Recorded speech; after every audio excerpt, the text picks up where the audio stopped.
está ouvindo Jogando o Jogo, uma iniciativa de 3 amigos sobre a Bolsa de Valores.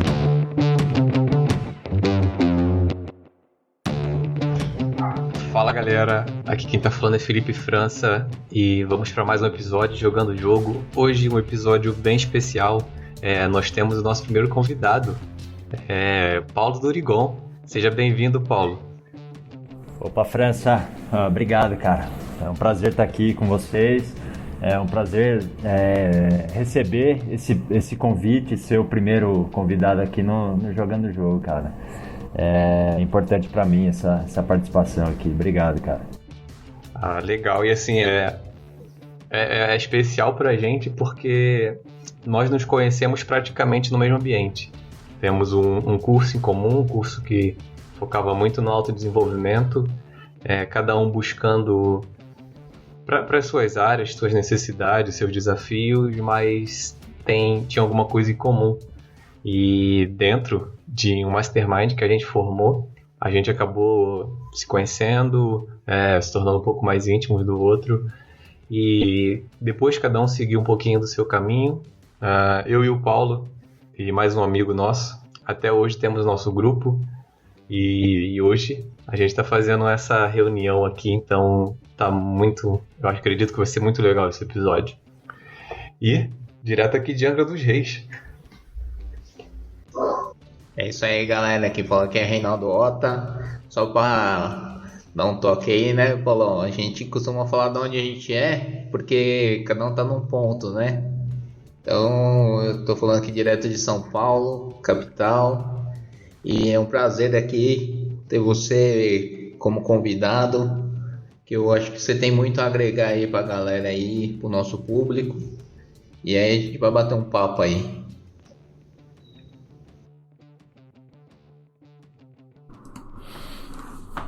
Fala pessoal, e aí, aqui é Felipe Kogatti, falando direto do Japão. E nesse episódio eu acho que eu vou, do começo ao fim, conversar com vocês de sorriso de orelha a orelha.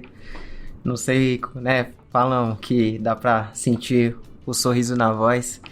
E hoje eu tô muito feliz porque, assim, é uma nostalgia muito boa desse reencontro com o Paulo, porque a gente tem uma história aí de mais de um ano de compartilhar muitas histórias, muitos momentos, muita intimidade mesmo. E com certeza o episódio de hoje é mais que especial. Eu acho que, para começar aí, Paulo poderia falar um pouquinho mais, né, de como é o seu trabalho hoje, o que é que você faz, basicamente isso, e da onde você está falando. Oh, legal.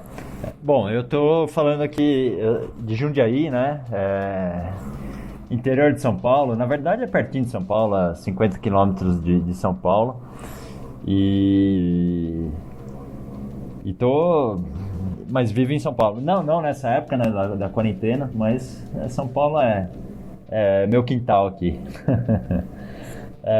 Bom, como vocês me apresentaram, eu sou o Paulo Dorigon. Hoje eu tenho uma atuação como coach, né, e mentor e estrategista emocional para traders. Eu gosto de falar estrategista emocional, porque vocês como traders, né, vocês têm as suas estratégias técnicas, suas estratégias operacionais, e eu gosto de trazer esse lado da estratégia emocional também, né, e justamente por ser um fator extremamente importante para a atuação de vocês como trader, né? Vocês sabem muito bem, vivem aí na pele, né, no dia a dia, o quanto o emocional influencia diretamente no resultado de vocês, nas operações de vocês, né?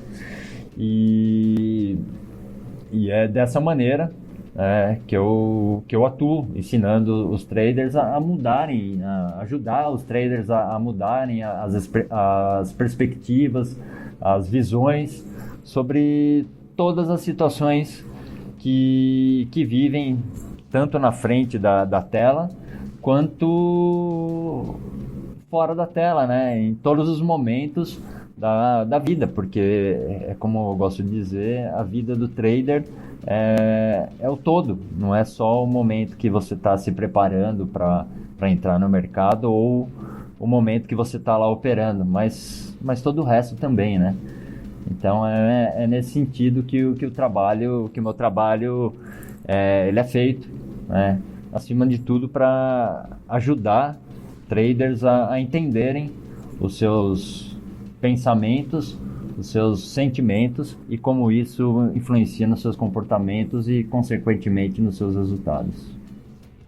É bem legal isso aí que você falou, Paulo. A gente tava até conversando aí, né? Quando a gente tava fazendo um briefing aqui do episódio, né? Que aconteceu, assim, lá atrás eu já tinha entrado na mentoria, né? No nosso Mastermind por causa disso, questão emocional, né? Entendi naquela época lá o que me tirava do foco, né? Do flow, que era, a gente conversou bastante, era muito do não que era dentro do trade, mas a minha vida pessoal afetava bastante isso, né? E recentemente aí com a pandemia eu voltei a operar, né? Porque tô em casa aqui e vinha de uma sequência boa aqui em setembro, né? Pra você ter uma ideia, de 15 pregões, 12 vieram com gain. Tive só 3 pregões aí que tive loss, né? Então, na minha percepção, era uma meta boa, né? Tava consistente. E decidi esse mês aumentar a mão. Adivinha o que aconteceu, Paulo? 3 dias de loss. Então, queria que você falasse um pouquinho o que você acha, assim, do que você ouviu aí. O que você acha que influenciou? Então, Ota, bom, como você disse, a gente teve, né, você, o Kogati aí também falou, o França, a gente teve essa história aí do início do nosso Mastermind, né? E quando a gente começou as nossas reuniões lá do Mastermind, na verdade eu até pedi permissão para entrar, né, para vocês, né? Eu não lembro exatamente quem que deu a primeira ideia aí do Mastermind, mas eu pedi a permissão para fazer parte, mas como vocês sabem, eu não opero, né? Não sou trader, e vocês aceitaram porque era para esse lado mesmo do emocional. E trazendo aqui agora a visão aí que você contou aí do seu último mês aí, eu vejo assim, Ota, realmente o emocional fala muito alto, né? E não é só lá na frente da tela, né? É uma coisa que eu gosto de trazer muito, que o mercado, na verdade, ele só está potencializando quem você realmente é. No mercado, às vezes você não percebe fora do mercado os seus comportamentos, as suas atitudes, né? E o mercado tá querendo te mostrar isso, né? Então, se você em algum momento fica ansioso na frente da tela, mostra que você também fica ansioso em outras situações na sua vida fora o mercado. E isso para falta de paciência ou para disciplina ou o seu qualquer coisa voltada ao emocional aí, né? Que na verdade onde o emocional influencia, né? Onde o emocional tem a sua parcela aí, né, de influência. E agora, então, daí falando, quando você trouxe aí o que aconteceu aí quando você aumentou a mão, né, você estava vindo bem aí de 15 dias, 12 foram gain e 3 de loss. Daí quando você decidiu aumentar a mão, né, parece que pesou um pouquinho aí. Muitas vezes, né, isso acontece, cara, porque primeira coisa, cara, você está saindo de um estado que é o normal para você. Então, quando você está operando, independente do tamanho da tua mão, tá? Mas você está operando sempre com aquele valor, né? Com aquele número de contratos, com aquele valor lá na mesa, é uma coisa que você já está acostumado. E como qualquer coisa na vida, quando você vai fazer alguma coisa diferente, né, do que você já está acostumado, sempre vem uma certa apreensão, um certo receio, os medos começam a falar um pouquinho mais alto, né? Medo a gente sempre tem, né? A gente sempre tem em qualquer área da vida, o medo sempre vai estar presente, mas quando você está acostumado com a situação, é mais fácil lidar com essa situação, né? Com esse medo. Agora, quando é uma situação diferente, no caso aí você querendo aumentar a mão, né? Quando você quis aumentar a mão, só pelo fato de ser uma coisa nova para você, você já entra mais receoso, né? E quando você entra receoso, as outras coisas começam a pesar. Aí você tem o medo de perder a grana.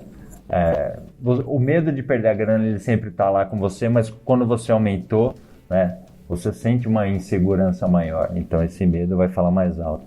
Aí se você de repente perder a grana, aí vem medo do que as pessoas vão falar de você. Por mais que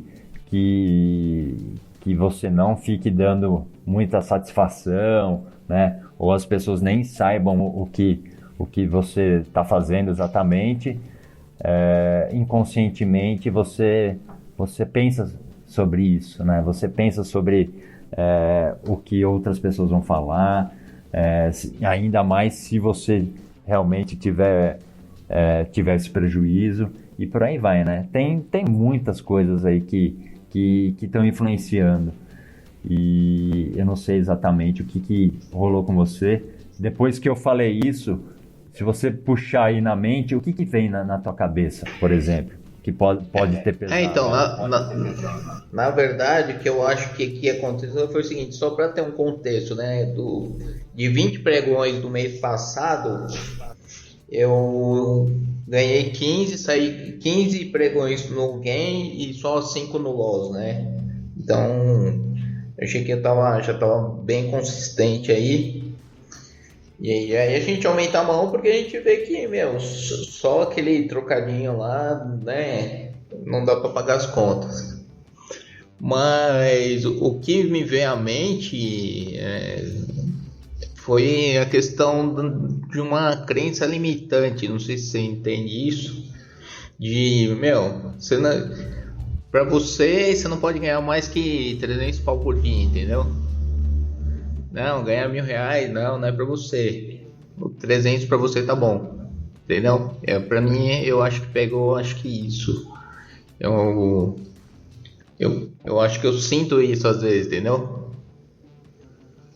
Que depois que chega no 300, pra mim chegar no 500 é muito mais difícil. Não sei, o que você... Eu queria acrescentar algumas coisas só antes de vocês trazerem as outras visões. Que o Paulo já trouxe um pouco aí, né, de como é uma mudança natural da questão da gente sair da nossa zona de conforto, mas como hoje eu prefiro chamar a zona de estagnação, porque a zona de conforto parece que é bom ficar lá, né, porque é confortável. Agora, quando você fala zona de estagnação, é um pouquinho diferente, pelo menos pra mim, eu sinto uma cutucada ali de tipo assim, opa, você tá estagnado aí. Então acho que tem um pouco disso. A gente já trouxe aqui em outros episódios alguns medos do Napoleão Hill,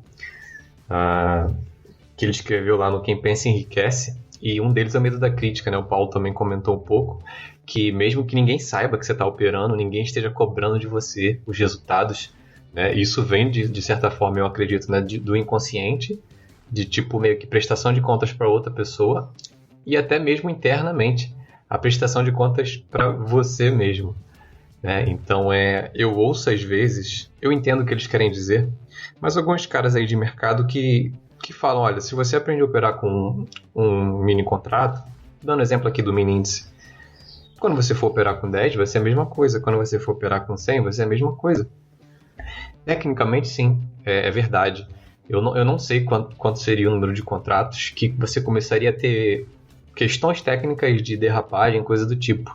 Mas é um número alto, principalmente com o número de contratos negociados por minuto, vamos dizer assim, lá no mini índice. Então, o que eu quero dizer é que, às vezes, a gente tem a consistência técnica, que é o que o OTA traz para a gente, né? Ele tem resultados em conta real, isso já há meses. E eu imagino, tá? Aqui que tenha uma certa dificuldade no alinhamento emocional junto com essa consistência técnica, porque ele não necessariamente está mudando a forma de operar dele, mas quando ele vê ali a variação do preço, a variação do valor financeiro ou mesmo do número de pontos, ele tem ali na mente dele que aquilo ali tá mais pesado do que antes, né? Em termos tanto positivo quanto negativo, e às vezes pode ter isso também. Eu falo isso porque eu sinto, né? Eu já tive algumas fases dessa.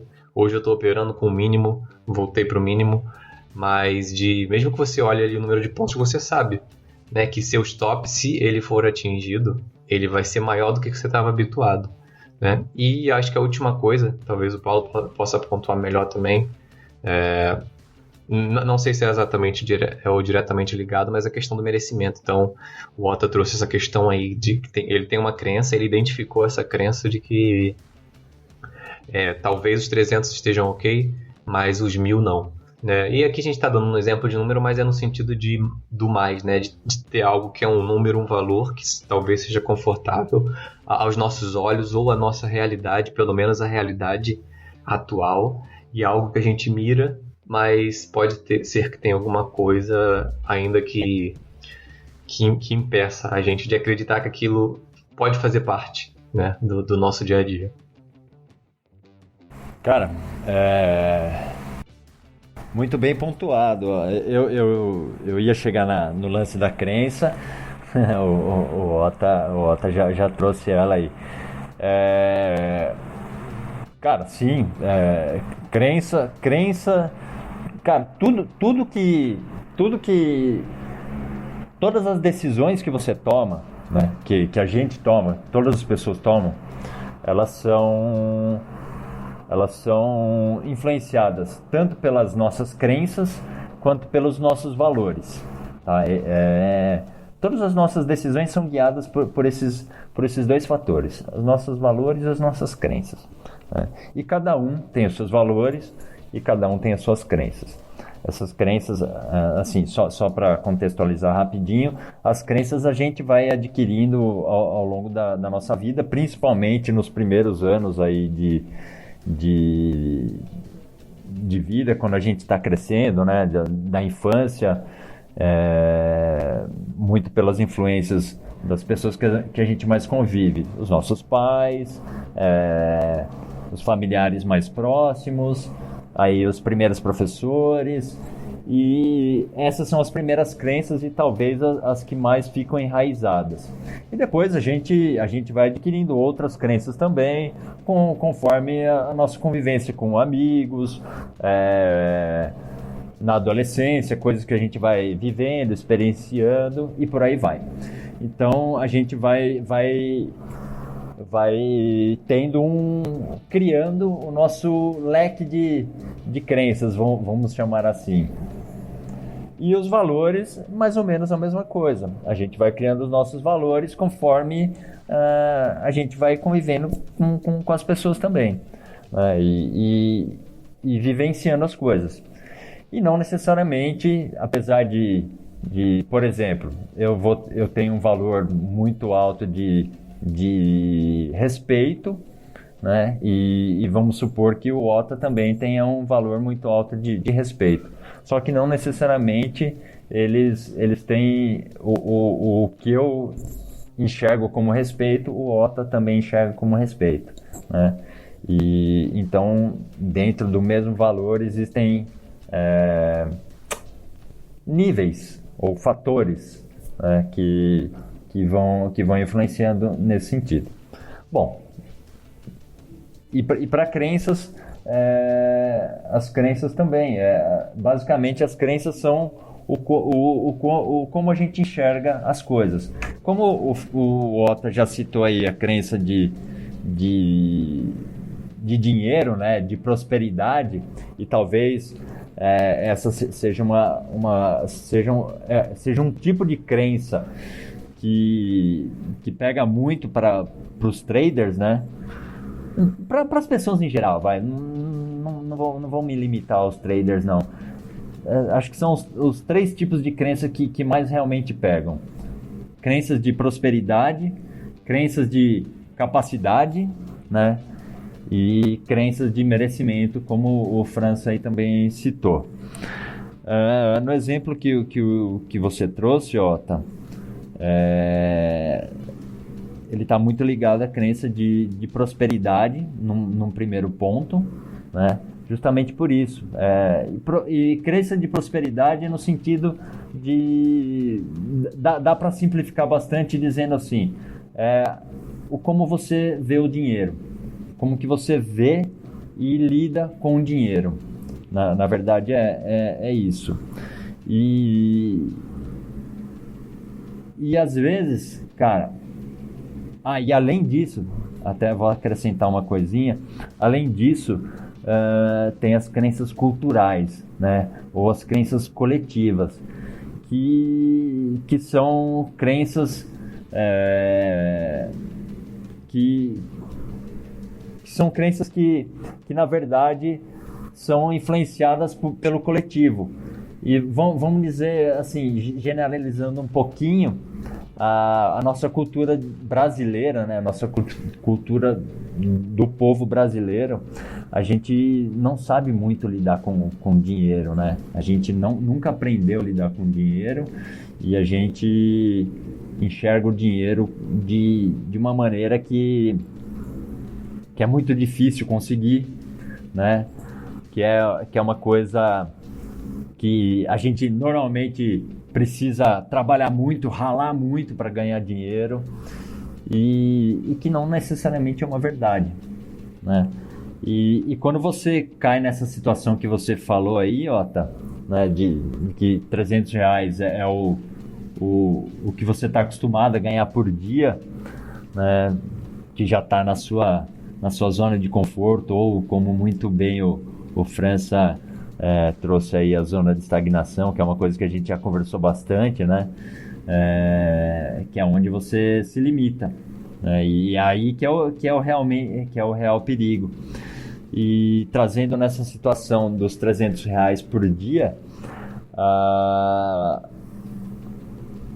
você já está acostumado, você aceita ganhar os R$300, é uma coisa que você está acostumado, e quando você vê a possibilidade de ganhar um pouco mais do que isso, e eu digo um pouco, porque não precisa ser, tudo bem, R$300, mais ou menos uns 10, 15% é o que você aceita, é o que você está acostumado. Mas quando você já vai para R$400, já é um peso para você, né?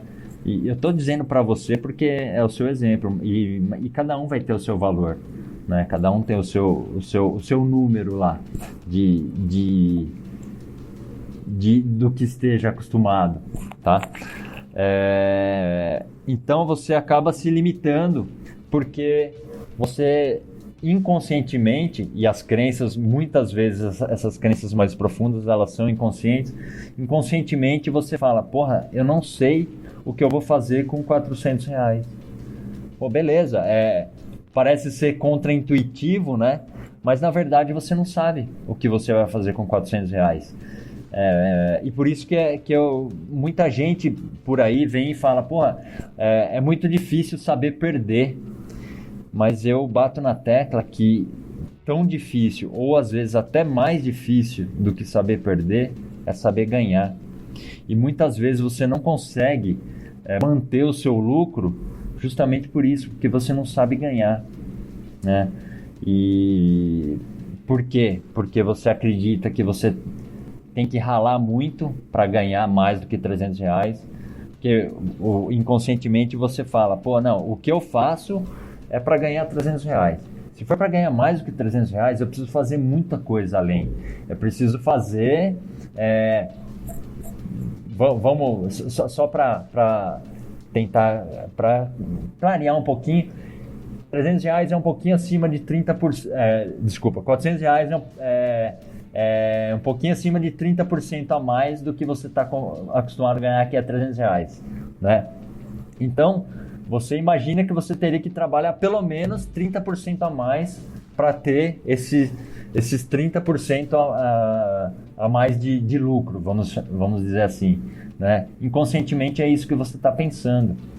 Então, é a partir daí que você começa a se bloquear, a se limitar para ganhar acima disso, né? Então, é um trabalho que tem que ser feito em relação a essas crenças, né? Essas crenças de prosperidade.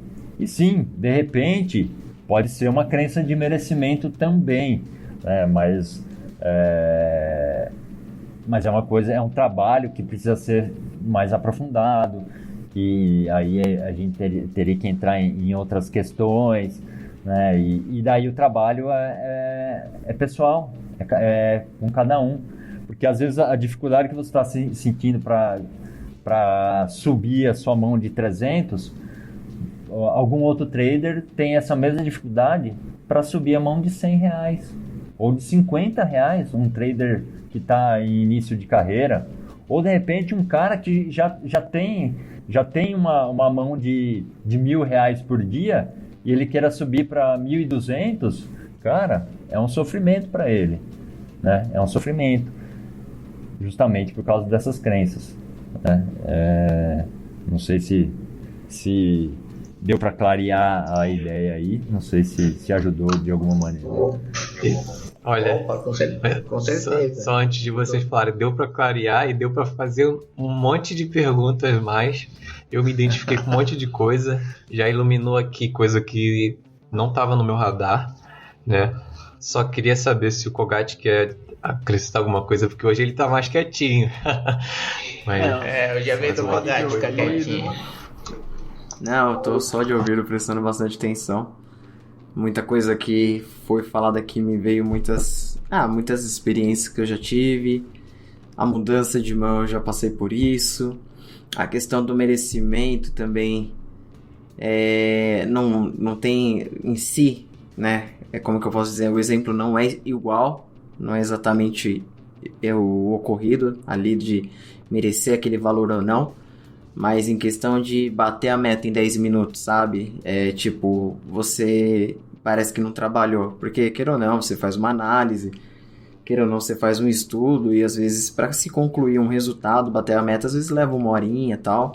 E aí, de repente, você entra tão bem, em 10 minutos você bate meta. O seu pelo menos, eu vou falar da minha experiência, tá? O meu psicológico, ele tinha muita dificuldade de aceitar que eu bati meta em 10 minutos e eu já podia fechar a plataforma, parar e, sei lá, viver minha vida, seguir, fazer as coisas e, eu não tinha me programado pra isso, eu tinha me programado pra passar uma parte da minha noite me dedicando pra isso. E aí, de repente, bateu aquele financeiro em 10 minutos. Cara... O problema não tem nada pra fazer, né, Kogat? Dá uma sensação de inutilidade, né? Sabe? Aí que porque a gente não se programou pra isso, né, cara? A gente não se programou pra ficar 10 minutos e beleza, agora eu vou correr, vou na academia, né? A gente não tá programado. No meu caso, não era nem isso. Sabe quando você para assim... no meu caso, eu opero no final da noite. Então eu tinha arrumado tudo, já tinha conversado com minha esposa, meu filho já tava, né, tudo no esquema pra dormir. E eu tinha 2 horas pra me dedicar pra isso, de repente, pum, bateu. Só que o que eu tô falando presta atenção, é um dia específico. Isso não é algo que acontece todo dia, tá? Não é algo fácil. Aconteceu. Do mesmo jeito também que acontece de em 10 minutos você também entregar a meta, tá? E aí, a parte do psicológico nesse momento de aceitação não é na questão de que eu não aceito o financeiro. Não, bicho, tô felizão, bati a meta e tal. Mas a questão do esforço que eu tinha me programado para chegar naquela meta, meio que não bate, dá uma bugada na cabeça e você fica num sentimento de, pô, me programei, praticamente não fiz nada, meio que você não aceita muito bem e volta pro mercado. E nesse daí de voltar pro mercado é meio complicado, porque às vezes você pegou um movimento assim, é o movimento do dia, e depois o mercado ele começa a consolidar, ele muda ali, porque ele, né, só foi aquela tomada ali para os caras se testar e você acabou dando a entrada exata. E aí depois o mercado começa a dar uma mudada e aí você perde o compasso. Cara, então é muito complexo isso daí, né? A questão de como você trabalhar a mente, porque às vezes você trabalhou a mente para passar 2 horas no mercado, 10 minutos bateu o resultado. Putz, como que você vira essa chave rápido assim, fala, chega, parou, né? Então assim, você tem que estar ser bem fiel também à questão da meta, né? Então já joguei isso daqui pra todo mundo aí, que foi uma coisa que veio na conversa aí de vocês, que eu tava só ouvindo. E a questão da mudança da mão, pra mim, eu acho que sempre foi uma coisa muito complexa, porque tipo, vamos supor que você tá acostumado a pegar aqueles 10 pontinhos como meta, que dê R$100 no final do dia, e você vai fazendo aquilo, tal, lindo, maravilhoso. Quando você erra, você perde R$50, você aceita. E quando você vira a mão, quando você perde aqueles 5 pontinhos, que às vezes para você zerar um dia de trabalho, você tinha que ter 2 erros, vamos supor. Então você errava 2 vezes, zerava os seus 10 pontinhos. E aí você ficava no 0 a 0. Eu tô falando de subir um contrato, não tô nem falando de você aumentar 3, 4, 5 contratos. Não, um contratinho só, ele já limita o seu erro.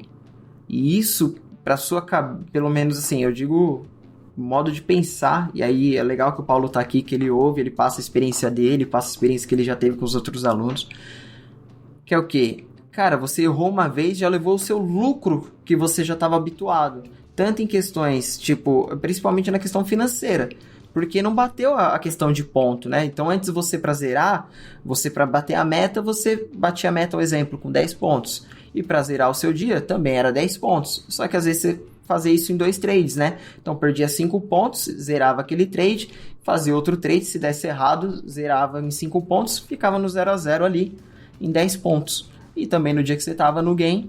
Isso daqui é assim, é uma estratégia simples, básica, para ter uma fácil compreensão. Existem diversas estratégias, mas só para sentir um pouquinho mais na pele para quem está ouvindo e não passou por essa experiência.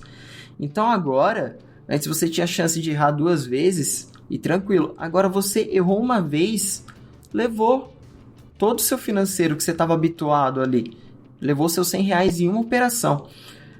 Aí que eu acho que é o complicado de você, tipo, porque não é só a questão da mentalidade, é a questão que você vai ter que ajustar a sua estratégia também. Porque antes você estava programado para quê? Eu posso errar 2 vezes, só que eu perdia R$100. Agora você erra 2 vezes, você perde 200. Né? Então, a mão muda, a estratégia muda, a cabeça muda, o peso do dinheiro muda, o medo de perder dinheiro aumenta, porque ganhar dinheiro vem com a euforia, né? Dá aquela euforia, você fica feliz, né? Mas só que também na hora que, principalmente nos primeiros dias que você não está acostumado a ver aquele valor negativo, eu acho que acaba mexendo. Isso aconteceu muito comigo em alguns momentos, até um momento que eu passei para a meta financeira, tal, aí mudou um pouquinho mais a estratégia, eu já tinha definido para a quantidade de contratos aquele financeiro estava determinado, né? Então eu tive que fazer algumas adaptações para aceitar melhor algumas mudanças de mão. Também teve momentos que eu me sentia super desconfortável, voltava para uma mão reduzida, e eu acho que isso foi questão de momento, sabe? Quando você vai se sentindo e fala, putz, hoje eu não tô confortável, você sente aquele meio sente um pouquinho de insegurança, mão volta para mão pequena, você vê que você tá lendo bem com o mercado, tá indo bem, dá para dar uma aumentadinha, mas também já vem naquela metinha financeira. Eu acho que acabou solucionando um pouquinho isso quando eu acabei tendo mais ciência de tipo, putz, vou aumentar o contrato e eu tenho que ter uma real visão de quanto que eu vou estar perdendo por operação e se eu vou estar aceitando isso nesse momento também. Não sei se faz sentido para vocês aí, se já passaram por isso, mas eu acho que quando o Otto relatou isso daí, veio muito esses momentos que eu tive. Fala aí, Paulo, você é convidado, cara, fala aí, mano. Manda ver aí, Paulo. Beleza, eu achei que alguém ia acrescentar mais uma coisa. Bom, vamos lá, cara. Muita informação aí. O Kogati trouxe muita coisa legal, cara, que dá pra falar. E a primeira coisa que eu queria trazer é o seguinte, cara. Eu gosto de dizer que são três. O meu trabalho, né? O meu trabalho com os meus alunos, com os meus mentorados aí, né, com os traders que me procuram, ele é baseado basicamente. Basicamente ficou feio, né? ele é baseado em três pilares: a clareza, o comprometimento e a sua responsabilidade, né? A sua autorresponsabilidade. E clareza, cara, é claro, das suas metas, né? Do que você quer atingir, dos seus objetivos, tal. Só que as pessoas não sabem fazer meta. As pessoas não têm clareza de quais são as suas metas. E eu vou dizer que 99,9%, isso só para não falar todo mundo, tá? Todos os traders que me procuram e os que não me procuram também. Todos eles querem falar, vêm dizendo que querem liberdade financeira, liberdade de tempo, qualidade de vida e algumas coisinhas mais. Mas basicamente esses três é o objetivo de todo trader. Só que, cara, isso não é meta. Isso não é meta porque não é palpável, cara. Não dá pra medir isso.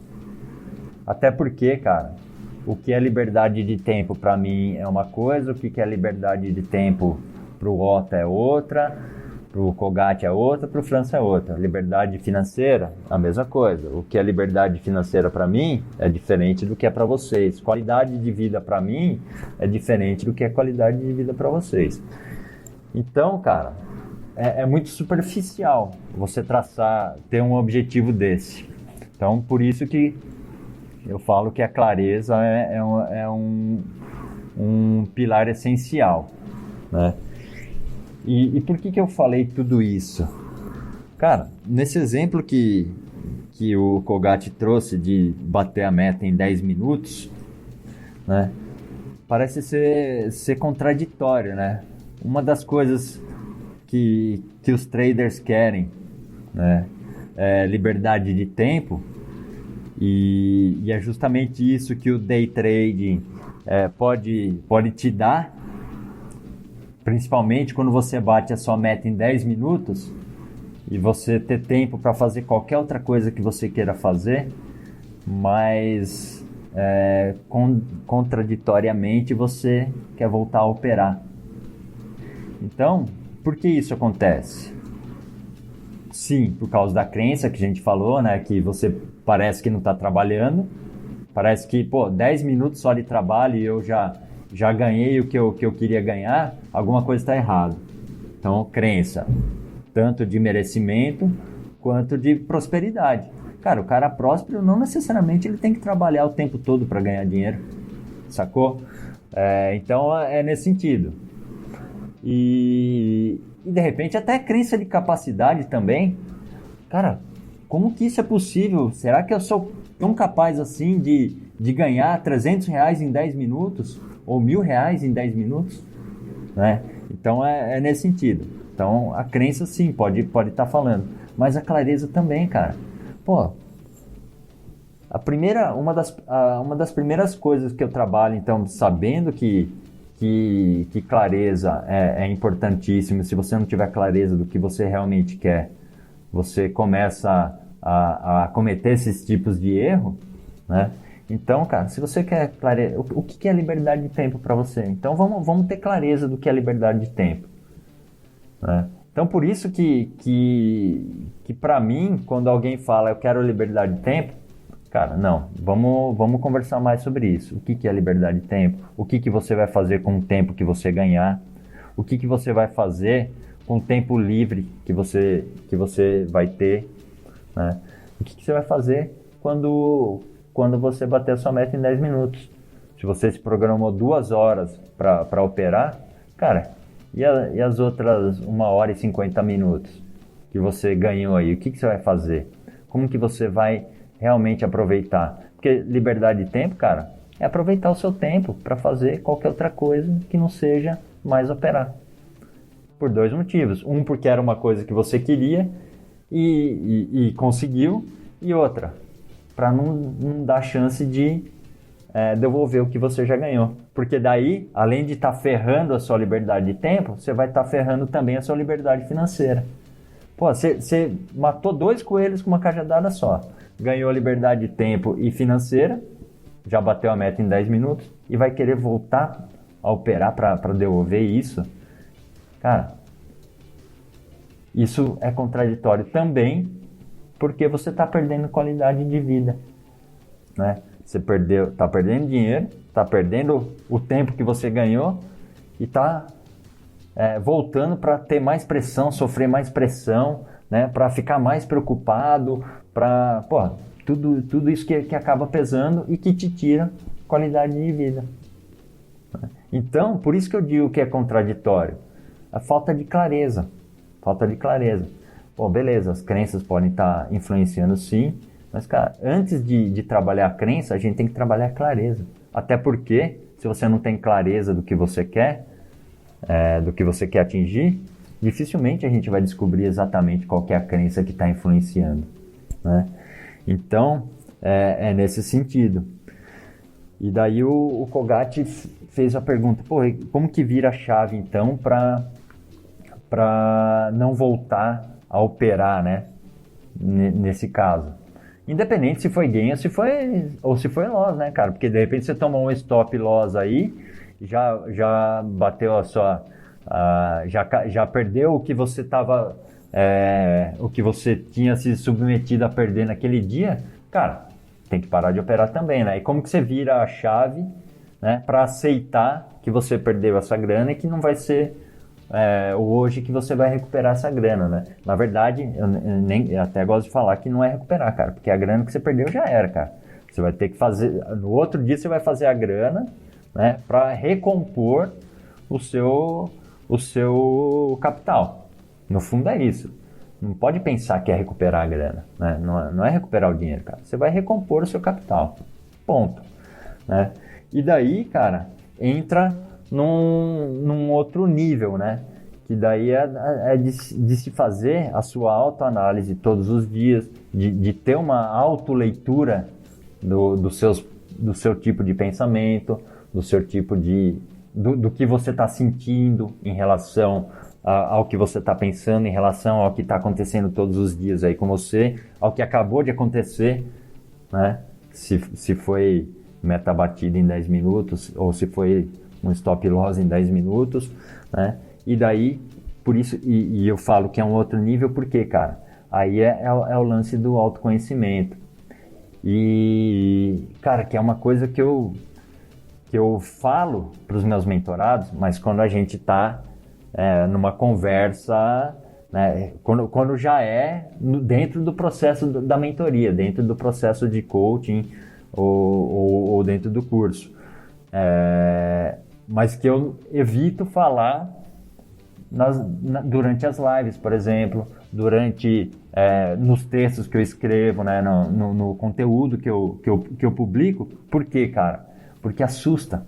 A hora que eu falo que o trader precisa ter autoconhecimento, cara, isso assusta demais, né? Ele torce o nariz e talvez vocês já tenham passado por isso, né? Até porque vocês já estão nessa busca, mas a maioria dos traders, e principalmente os traders que estão iniciando agora, eles não têm essa visão do autoconhecimento que é tão necessário e que o Kogati acabou de exemplificar aqui, né,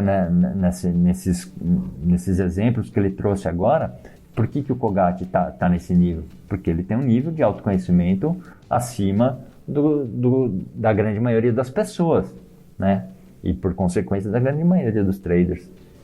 E é por isso que talvez seja mais fácil para ele virar essa chave de saber quando ele deve voltar para a mão menor, de saber quando ele não deve operar, e por aí vai. E mesmo assim, tendo esse autoconhecimento, fazendo essa autoanálise, às vezes ele sente a dificuldade, né? Por quê? Porque provavelmente tem alguma crença ainda que influencia ele em certos momentos, ele sente essa dificuldade de parar de operar quando ele bate a meta em 10 minutos, né?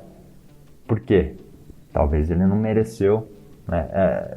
Inconscientemente é o que ele pensa, né? Pô, talvez eu não esteja merecendo isso, né? Preciso trabalhar mais. E é um pouco de cultura também. A gente acha que a gente tem que bater cartão, né? Que a gente só merece, entre aspas, o salário se bater cartão, né? E bater cartão são 8 horas de trabalho por dia. Então, trabalhar o dia todo, né? Então, é nesse sentido. Então, por isso que eu falo, cara, ter clareza para depois sim começar a se aprofundar e trabalhar essas crenças, para verificar esses valores, e daí sim entrar no trabalho do autoconhecimento. Eu acho que aí tem uma outra questão também que é legal de falar, né? Você está falando do tempo, né? Isso já aconteceu comigo um tempo atrás, cara, que a gente vim para o mercado financeiro para ganhar tempo, né? Para comprar tempo, na verdade. E eu me pegava muitas vezes, cara. Tudo bem que eu gosto muito, mas quando eu olhava no relógio já era 4, 5 horas da tarde, entendeu? Então, em vez de eu ficar lá as 2 horas que eu me programei, eu passava o dia, né, no mercado financeiro. Eu acho que aí também já não sei se é falta de clareza ou se até eu vou trazer aqui, né? O Kogati postou hoje aí a capa da Veja, né? Sobre o day trader ser comparado à cocaína, não fazendo apologia, né? Isso, mas eu acho que a gente acaba ficando muito preso, muito viciado nisso, né? Queria que vocês falassem aí, até o Kogati pode falar um pouquinho, aquele que trouxe essa reflexão aí. Eu não sei se vocês chegaram a ver essa capa aí, eu achei bem interessante, né? Falando que a nova cocaína é o day trade, mais ou menos isso. Porque é viciante, né? É viciante, de 10 traders, 9 sai perdendo dinheiro e continua no negócio ali, não tem clareza. Cara, tudo isso que o Paulo trouxe, tudo isso que ele falou, é pior, sabe? A gente ainda tá num nível que a gente tá jogando alguns questionamentos. Tem nego que entra no mercado, não tem questionamento nenhum mesmo. E vai pro negócio e perde dinheiro e volta, perde dinheiro. Mas vocês têm que lembrar que tudo isso gera várias emoções, né? Vem adrenalina, vem euforia, vem medo, angústia. Cara, às vezes são emoções que a pessoa não consegue ter no dia a dia dela, sabe? No cotidiano, vamos dizer assim, na rotina comum dela. E quando ela entra no mercado e sente tudo isso, euforia, adrenalina, ela começa a pegar gosto por essas emoções, né? Por toda essa mistura de emoção e mexe com os hormônios e tudo mais. Cara, e quando você vai ver, o cara não tá mais só... O cara pegou... Não é gosto, mas ele viciou no negócio. De verdade. Porque não ganha dinheiro, não tem estratégia, não estuda também. Mas tá lá, toda semana, colocando dinheiro ali na banca, né? Transfere pra corretora e paulada. Aí vai assistir mais um videozinho no YouTube, vê uma estratégia nova, paulada. E estudar mesmo, procurar algo sério, o cara não vai atrás. Então, tipo, já não sei se o Paulo tem algum relato parecido, mas às vezes o curso, um exemplo, né? Um curso bom, legalzinho, custa em torno de 2.000. Você fala assim, nossa, R$2.000 num curso de mercado financeiro é um absurdo. Só que o cara, toda semana, ele vai e coloca R$500. Então, na primeira semana, 500, perde. Segunda semana, 500, perde. Terceira semana... Pô, cara, o cara já leva em um mês aí os R$2.000 do curso. Aí ele achava caro, né, no caso, perder R$2.000 em um curso, que na verdade não tá perdendo, é um investimento que ele tá fazendo. E aí ele prefere colocar ali, pra ele sentir na prática, que ele vai aprender na prática. Mas sem uma base, sem nada, vira vício, né?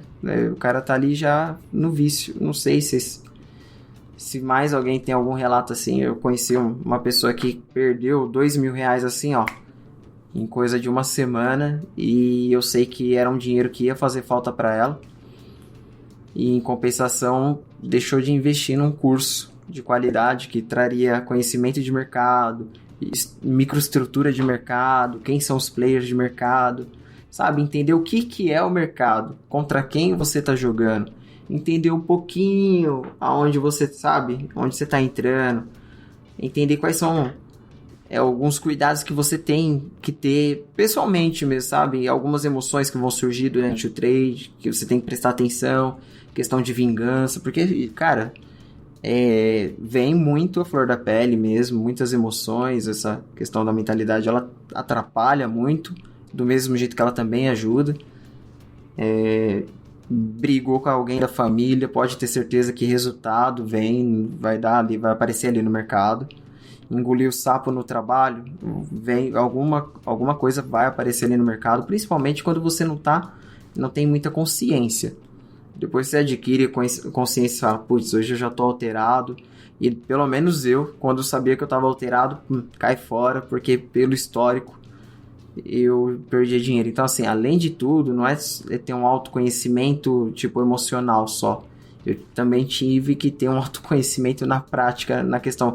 Quando eu entrava nervoso no mercado, o que acontecia? Putz, eu fazia isso, perdia dinheiro. Brigava com a esposa, vinha pro mercado, fazia isso, perdia dinheiro. Então, infelizmente, só o autoconhecimento vale, mas na prática, o que acontece também tem que acontecer para você entender, tipo... Eu já sabia algumas coisas, então, tipo, algumas características que ocorriam no meu dia, eu já evitava. E só que, assim, é claro que pra mim, ter uma discussão com a minha esposa tinha um peso. Talvez pra quem tá ouvindo aí, você, ter uma discussão com um amigo ou uma esposa, não tem o mesmo peso que tem pra mim, entendeu? Então, é muito pessoal. Então, você já tem, no caso aqui falando, né? Você tem o autoconhecimento, só que às vezes, quando você vai pro mercado, não surte efeito, porque o peso é diferente, né? O peso pra mim com o peso pra você. Mas é bacana que você já tem consciência de que você, né, tá um pouco alterado, tem alguma emoção à flor da pele.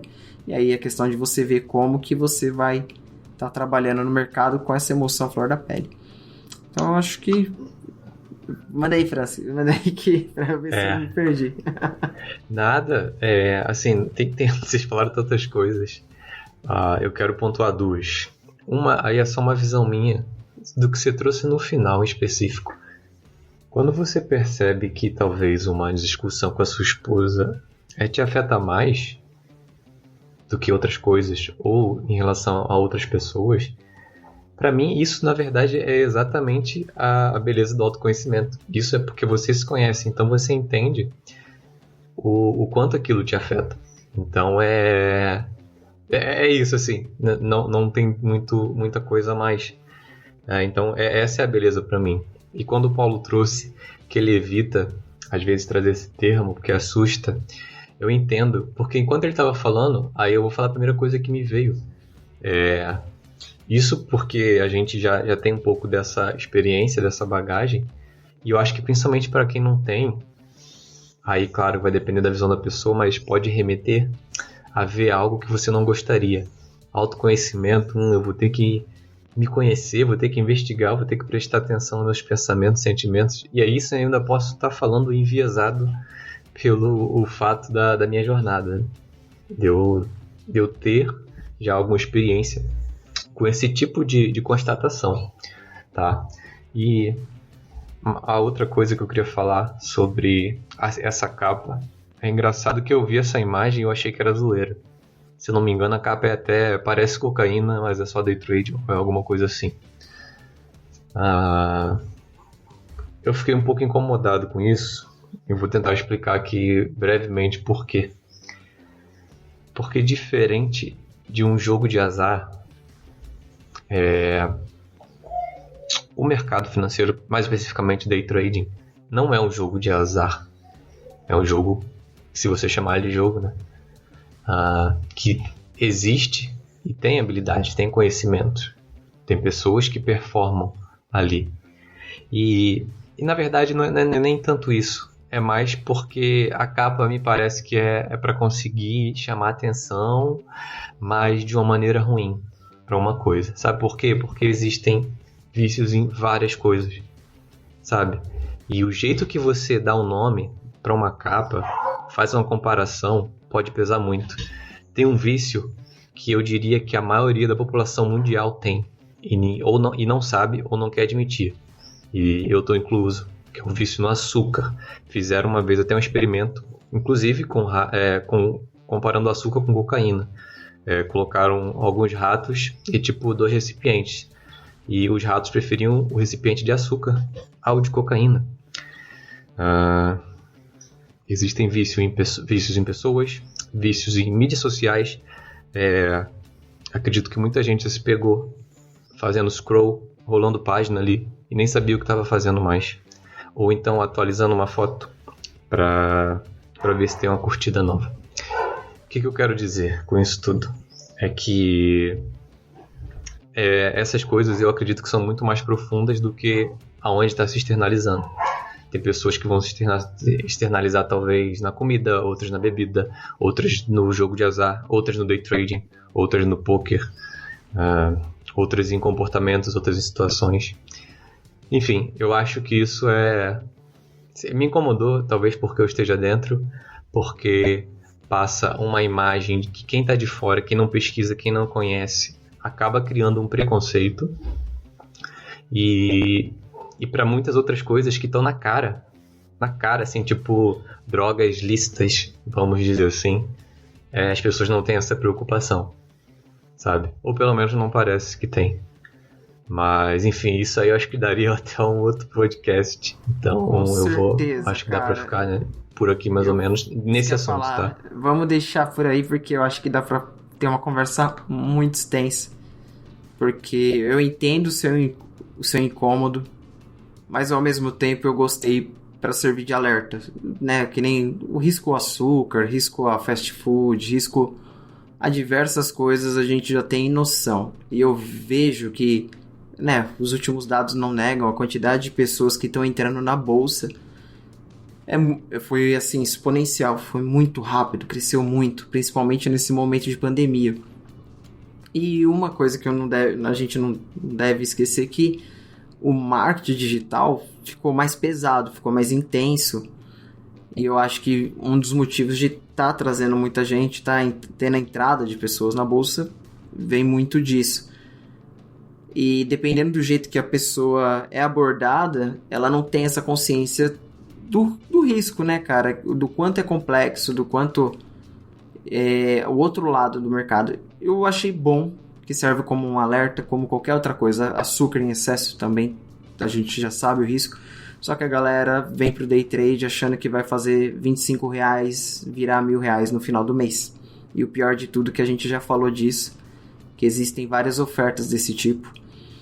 E nesse caso eu acho que veio para chocar, claro, é capa, tem tudo o intuito, a gente não pode esquecer disso, que também é marketing, né? Ele tem que vender a revista. Mas eu acho que vem pra parar e, tipo, o que você acha? Já parou pra pensar? Sabe, fazer esse questionamento que a gente tá tendo agora? Tem pessoas que nunca fez esse questionamento, ou então nunca ouviu uma conversa que nem a gente tá tendo agora. Eu acho muito, muito interessante, mas isso aí a gente pode deixar para um outro. Não, pode crer, é que na verdade assim, tem dois viés, né, cara? Tem o viés do que faz mal, né? Que a gente sabe que faz mal, mas tem o viés do vício, né? Que é o que eu tava falando, por isso que eu puxei esse assunto, né? Tem gente que fala vício, né? Tem gente que fala que eu prefiro falar que é no flow, é onde eu me sinto bem, é onde eu perco noção do tempo, né? Quando eu tô no mercado, e que eu não consigo me desligar, né? Então, a gente sempre precisa ver qual é o viés, né? Da matéria, até porque eu não li a matéria. Mas mudando um pouquinho de assunto, eu queria trazer duas coisas aí do que o Kogat falou, né? Primeiro, para você não brigar com a sua esposa, você resolve seu assunto. É só concordar com ela em tudo. Que tá resolvido, né? E segundo, se você achar complicado brigar com a esposa, vai procurar brigar com sua ex-esposa, que é aí que você vai ver o que é bom pra tosse.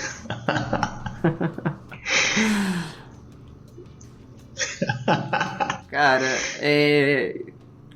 eu acho que assim, um assunto que eu queria trazer referente aí, jogando pro Paulo mesmo, essa bagagem aí depois a gente pode abrir a discussão. Principalmente porque ele recebe, né, pessoas para trabalhar essa parte do psicológico. Eu vejo, Paulo, que tem muitos cursos que às vezes a didática, a estratégia ela é fraca. E os caras, para não culpar a estratégia ou a didática, ele joga a culpa no emocional.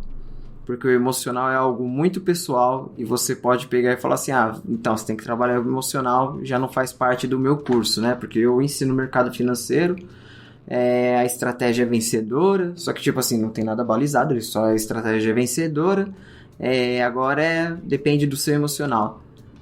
Eu acho que às vezes sim, que nem a gente teve diversos relatos falando de quanto o emocional afeta, mas eu também acho que muitas pessoas acabam jogando a responsabilidade em cima disso, sabe? O curso não é bom, a didática não é legal, mas a culpa é do emocional. Rola muito isso, você que recebe pessoas que às vezes já tá machucada pelo mercado, que tá começando, tá naquele limbo, que não sabe o que ouvir, para onde ir, o que fazer, o que quer da vida.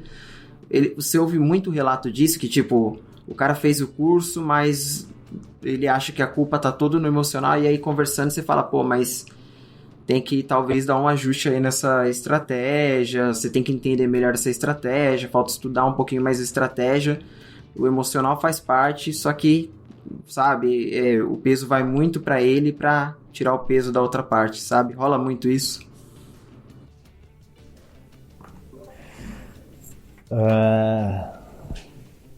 Sim, rola. Só antes de responder essa pergunta, Kogat, eu só queria fazer um comentário sobre o assunto que vocês estavam falando um pouquinho antes. E daí eu já volto para essa, beleza? Tranquilo, mano. De boa. Cara, eu vejo assim, hoje em dia, justamente pelo marketing digital aí, né, ficou muito mais fácil as pessoas terem acesso a qualquer tipo de coisa, né? Sendo boa, sendo ruim, sendo verdadeira, sendo fake, e por aí vai. Mas no caso dos cursos de traders, né? Dos cursos para traders, eu vejo assim, cara. Essas pessoas esses novos traders que estão entrando sem muita informação, na verdade, eles não estão nem comprando muito o curso em si, eles estão comprando a esperança, cara. Eles estão comprando a esperança de resolver a vida financeira delas, né? Resolver no sentido de quantidade de dinheiro e também na velocidade dessa solução, né? Então é muito isso. Você sente que é aquele desespero mesmo, é o cara que vai ali como a última esperança, sabe, para as coisas dar certo? Sim, tem muito isso. Tem muito isso. E as pessoas e o mercado, sem julgar se o marketing, né, se as pessoas que estão vendendo cursos, e não só para traders, né, mas cursos em geral, até na minha área tem muita gente fazendo diversos tipos de propaganda, né? E você vê que as pessoas estão vendendo esperança e do outro lado as pessoas estão comprando a esperança, né? E mesmo as pessoas estão vendendo, não dá para julgar, né? Porque também é um meio para eles resolverem a vida financeira. E porque na hora que fala de dinheiro, cara, é complicado, né? Tem a parte da necessidade mesmo do dinheiro, tem a parte emocional do dinheiro, né? Do status, tem a parte do poder de compra, tem a parte da qualidade de vida que a gente falou muito, mas que as pessoas nem têm noção do que é a qualidade de vida para elas acham que ter o dinheiro é ter qualidade de vida e por aí vai. E, de novo, cara, daí também precisaria de um outro episódio falando nisso, aí vocês teriam que me convidar de novo e por aí vai. Brincadeira, não necessariamente isso, eu, pode ser qualquer outro. Mas assim, é bem esse por aí, tema né? acho que vai ficar bem... Ficou interessante, eu acho que casou com o que a gente estava falando. Eu acho que dá para dar uma continuidade com quem tá aqui, porque a gente começou esse assunto aqui e eu acho que tem pontas, né, que se ligam nas conversas, né? Acho que sim, né? Se tiver tudo certinho, a gente pode puxar um episódio específico para isso, porque é o momento que a gente está vivendo, né? É o momento que a gente está gravando esse episódio e tá muito forte isso, tá muito presente. Não, com certeza. E, cara, e assim, o assunto ele é extenso mesmo. Dá para fazer um episódio só de clareza, um só de crença, um só de qualquer outra coisa, de qualquer coisa, um só falando de vício, como vocês falaram aí, e começar a relacionar com outras coisas. Porra, é extenso pra caramba. Bom, e só finalizar esse comentário, na verdade não esse, mas um outro, tem muito do preconceito também, né? Do lance do autoconhecimento, também existe o preconceito pela palavra, né? Pelo termo autoconhecimento. Um preconceito e um preconceito, né? Muito se falou de autoajuda, de desenvolvimento pessoal e também por causa do marketing digital hoje, o acesso às redes e muita gente falando sobre isso, né? Muita gente falando sobre isso, mas proporcionalmente é pouca gente falando sobre isso, se a gente for parar para pensar, né? E como toda área tem bons profissionais e maus profissionais. E daí já cai para a sua pergunta, né, de cursos com didática, ou com didática fraca, né, ou da parte de estratégia, da parte técnica, e começam a jogar a culpa pro emocional. Cara, essa é uma pergunta, é uma reflexão muito difícil de ser feita, porque sim, os caras de didática ruim, os caras que estão fazendo curso só para vender mesmo, vender a esperança que eu comentei antes, sim, pode ser que eles estejam usando o emocional como desculpa para a fragilidade do produto que eles estão oferecendo. Mas também é complicado você falar isso, cara, porque vocês, como traders, mais do que eu, sabem exatamente na pele o quanto o emocional pega mesmo. Você já citou, por exemplo, o dia que você nem brigou, não precisa nem ter brigado com a sua esposa, cara, mas o dia que você teve uma conversa um pouquinho diferente, cara, já afeta no seu operacional, cara. Então é complicado a gente bater o martelo nisso, né? Mas sim, cara, com certeza, devido a ter profissionais como em qualquer área, como na área do direito, tem bons advogados e maus advogados, bons engenheiros e maus engenheiros e por aí vai, né? Tem bons instrutores de trading e maus instrutores de trading, assim como tem bons coaches e mentores da parte emocional para traders e tem maus coaches e mentores da parte emocional para traders. Cara, tem em todo lado. Então é difícil a gente bater o martelo Sim. nisso, mas com certeza caso, deve ter gente. Desculpa, pode falar. Pelo que você está falando, assim, por tudo que você falou, a melhor solução seria então eu fazer pelo menos mais de um curso para eu ter um comparativo com as estratégias e ver realmente se é só a questão do peso emocional ou se realmente é a questão do curso em si, a didática que tem algum problema ou até mesmo questão de adaptação com a determinada estratégia, né? Então, talvez fazer mais de um curso seria uma das melhores soluções para saber se o problema é o emocional ou se é a estratégia especificamente? Talvez sim, mas acho que não no primeiro momento. E eu vou explicar por quê. Cara, uma estratégia feijão com arroz, a mais simples. Cara, o cara aprendeu o mais simples. E para mim a chave é a seguinte, cara. O cara ele tem que dominar o mais simples. Então ele tem que fazer um curso e tem que, como qualquer coisa na vida, né, você tem que treinar bastante, né, para você falar se você está sendo eficiente ou não nessa coisa, né, nessa habilidade. Então, o cara fazer um curso e não usar o que ele aprendeu por um certo tempo eu digo, não é uma semana não são 2 semanas e acho que nem um mês, cara. Assim, o cara tem que operar, sei lá, uns 3 meses seguidos, seguindo 100% essa estratégia que ele traçou, né? Claro, tem um período aí para você ajustar a sua estratégia, mas a partir do momento que você falou, não, essa é a minha estratégia, cara, você tem que usar ela 3 meses, sei lá, um tempo X, eu acho que no mínimo uns 3 meses seguidos, para conseguir... Mesmo, né?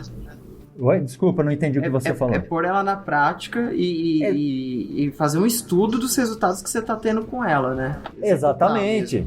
Executar mesmo. E daí sim você vai estar de olho se essa estratégia realmente é boa e o quanto o seu operacional tá influenciando nisso. Porque não adianta nada você ter uma estratégia. E o OTA aqui é um exemplo claro disso. Não adianta nada ter a estratégia redondinha, validada, se o seu emocional, se um dia você, no caso aí foi aumentar a mão e o seu emocional não seguiu o que você gostaria, né? E você também vive isso na pele aí, o Kogati, o França também vive isso na pele todos os dias, cara. Por mais validada que a sua estratégia esteja, às vezes você dormiu mal, cara. Você não precisa nem ter brigado com ninguém, né? Já que foi o exemplo trazido. Mas, cara, você dormiu mal. Você dormiu menos do que você está acostumado, ou dormiu mal, acordou várias vezes à noite, cara. Você já acorda irritado. Quem não acorda irritado quando dorme mal, cara? Pode parecer que não. Mas, cara, na hora que você está na frente da tela, esse mínimo de irritação que você tem por ter dormido mal, você vai operar diferente, vai te influenciar no seu operacional.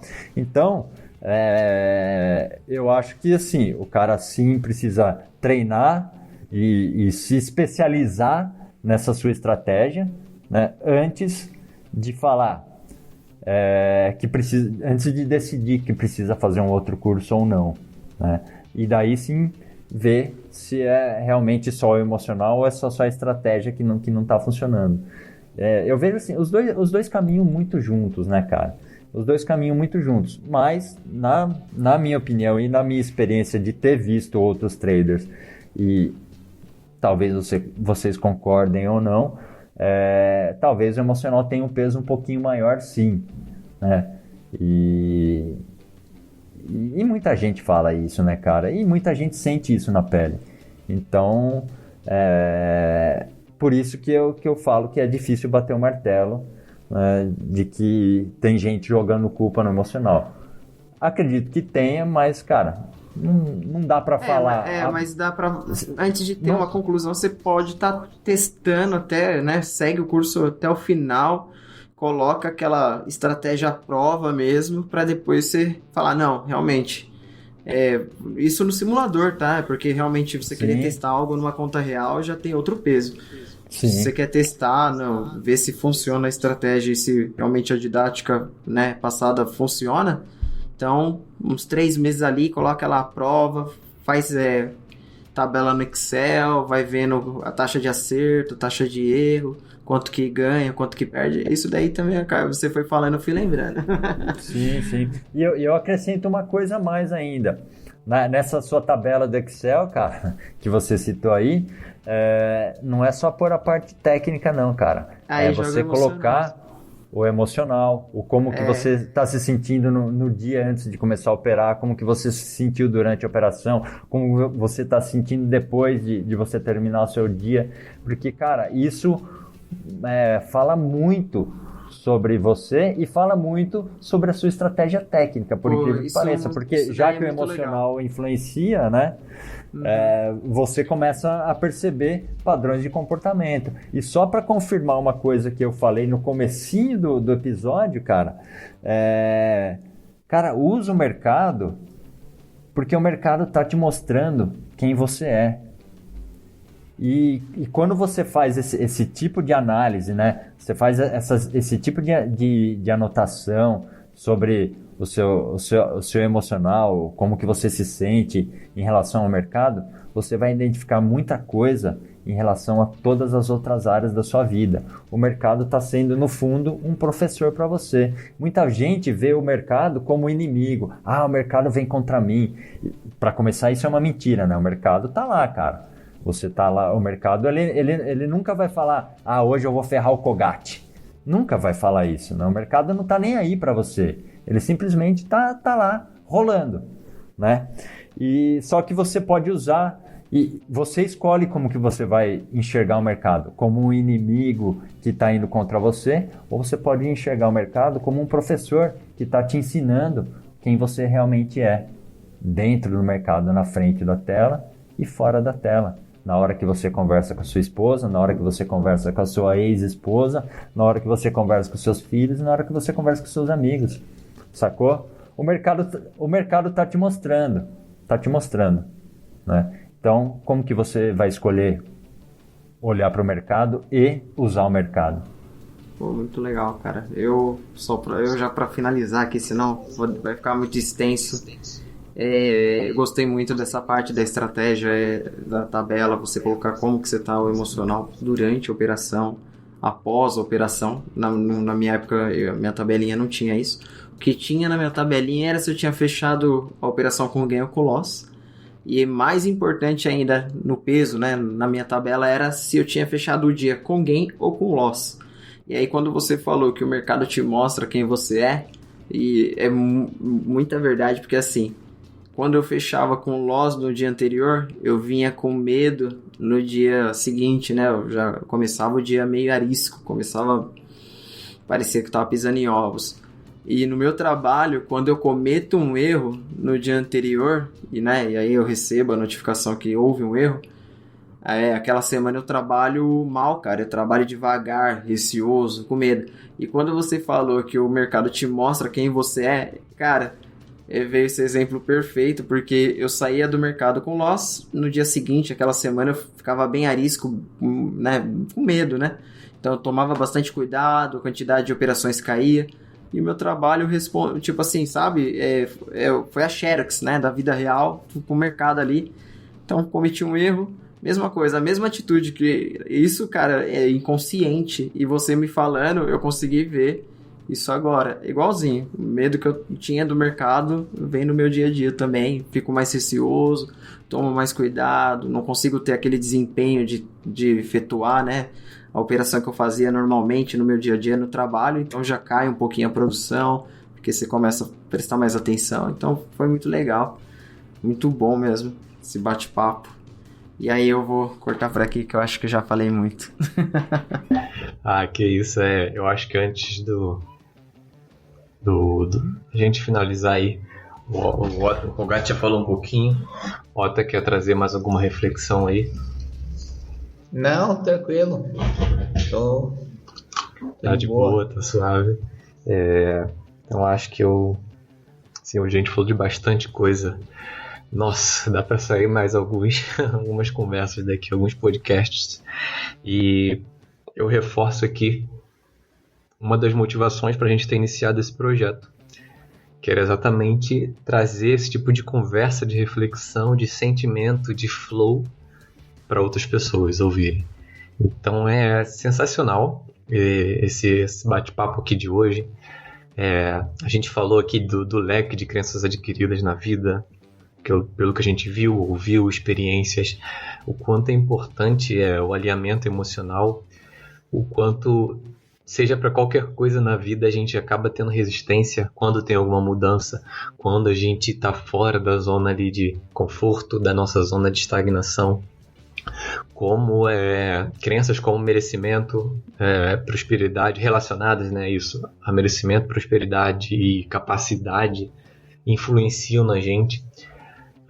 Uma coisa também que ficou aqui martelando na minha cabeça, que é a clareza. Esse é um exercício que ele precisa ser feito com frequência. Não tem jeito, porque você pode ter clareza hoje, mas talvez daqui a um mês, ou até menos, ou mais, você já não tenha tão em mente o porquê que você está fazendo aquilo, sabe? Seja com as suas metas, seja como é o teu relacionamento com o dinheiro, o que como o Paulo trouxe aí, o que é liberdade financeira para você, o que é liberdade de tempo, e o que você vai fazer com o seu tempo livre ou com o dinheiro que você ganhar.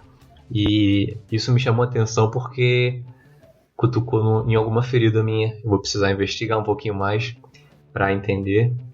E quando eu falo ferida, não é uma coisa necessariamente profunda, mas é uma coisa que a gente pode levar um pouquinho mais de atenção. E eu adorei essa analogia do mercado como um espelho. Ele mostra quem você é.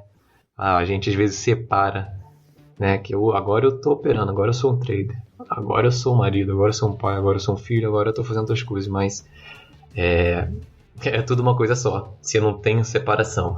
Você pode saber filtrar, né, assuntos, pensamentos, sentimentos em situações diferentes, mas isso não faz você não quer dizer que você vai desligar o disjuntor e não vai sentir mais nada, pronto, acabou. E eu acho que para finalizar aí, pelo menos essas considerações de alguns pontos que a gente trouxe aqui, o que eu diria que mais me tocou, além disso tudo, que foi muito incrível, é como que as opiniões diferentes ajudam a gente a reforçar a nossa empatia, a gente olhar do ponto de vista do próximo. Porque eu trouxe, por exemplo, algumas coisas que me incomodaram e eu não tinha nem pensado do outro lado. Por que alguém está colocando aquilo? Por que alguém está escrevendo aquilo? Ou como a gente trouxe, por que eu tô comprando? Se eu estou comprando, por que alguém está vendendo para mim? Sabe? Mais uma vez, é o mercado, é a vida, é o mercado. Isso é só um reflexo. Então, esse exercício de empatia, de se colocar no lugar do próximo, do outro, ou de pelo menos tentar imaginar qual foi a linha de pensamento que causou uma certa ação daquela pessoa, daquela revista, daquele player no mercado, né? Isso eu acho que empodera muito a gente em todos os aspectos da vida. E então queria aí trazer para o Paulo, né, se ele puder trazer uma reflexão aí, se ele tiver uma mensagem final para a galera que ainda está buscando o seu caminho, que está buscando a melhoria nessa parte de estratégias emocionais, né, principalmente para quem opera. E é isso. Pô, show. Cara, meu recado é o seguinte. Tão importante, e é por isso que eu chamo de estratégia emocional, é tão importante o quanto você buscar a sua estratégia operacional, a sua estratégia técnica, né? O tipo de análise que você vai usar, e tudo isso relacionado à sua preferência, às suas facilidades, né? A buscar também trabalhar o seu emocional, buscar a sua estratégia emocional. E eu chamo de estratégia porque, cara, cada um tem as suas próprias habilidades, as suas próprias capacidades, e mais do que isso, e até mais importante que tudo isso, cada um tem a sua história, né? Tem a sua vivência, as suas experiências, e o que a gente falou muito, cada um tem seus valores e suas crenças. E você não conhecer isso, né? Você não conhecer esse seu lado, vai atrapalhar muito na sua estratégia operacional, vai atrapalhar muito nos resultados que você quer ter, vai atrapalhar muito você chegar no objetivo que você traçou lá na tua frente. E daí entra toda a outra parte da clareza, entra a parte de você se comprometer em fazer o que tem que ser feito. E fazer o que tem que ser feito é realmente estudar, cara, tem que se dedicar. Tem que se dedicar muito, estudar muito, conhecer outras técnicas, outras estratégias, para ver a que se adapta melhor para o seu momento, né? E para suas habilidades. Então, nesse sentido, sim, trabalhar muito e buscar, cara, um mentor, né? Tanto da parte técnica, operacional, quanto da parte emocional, porque é muito importante você estar junto com outras pessoas. Como o França acabou de falar, cara, ter a visão de outras pessoas engrandece muito a sua visão, né? E isso tudo só acrescenta, só soma na sua experiência e só vai multiplicar os seus ganhos, os seus resultados. E não só ganho financeiro, não. Ganho como um todo, né? Como um todo. E como a gente falou que o mercado está mostrando quem você é, né? Quando você começa essa sua busca para melhorar o seu emocional, e do jeito que eu gosto de falar, porque, cara, muita gente vende por aí que você só vai ganhar dinheiro no mercado, só vai ser um trader melhor se você tiver controle emocional, cara. Você não precisa ter controle emocional, até porque, cara, é impossível você controlar o seu emocional. É impossível você controlar muita coisa, né? E eu digo que você tem que aprender a lidar com situações, né? E muitas vezes, muitas situações vão se repetir e dependendo do estado que você esteja, né, você vai lidar de uma maneira num dia e de outra maneira no outro. Então, por isso que é saber lidar com as situações, né? E tirar esse peso de ter o controle.